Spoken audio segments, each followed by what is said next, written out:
Ganda naman ng tindera. Nakakalimutan ko tuloy yung bibilin ko. Ayun ka naman eh. Nakakita ka lang na maganda. Nagkaka-amnesia ka na. Bakit ba ikaw na iisip ko at di na mawala-wala ka?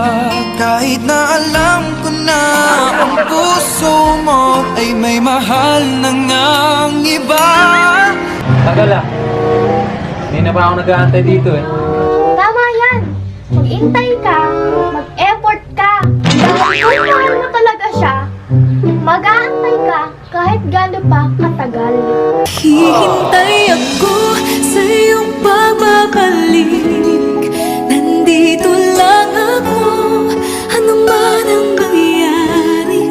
Pauling mo sa iyong pag-alis. Bili nga po. Ano bibilin mo? Asin na naman?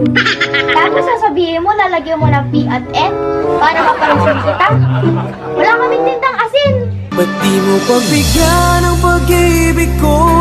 Tapat naman ang puso ko sa'yo.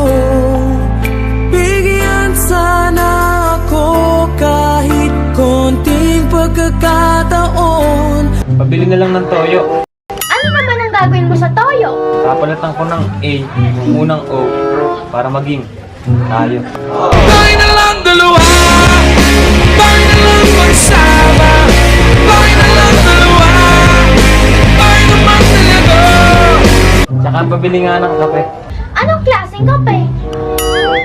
Yung twin pack. Kaya yain sana kita magkape.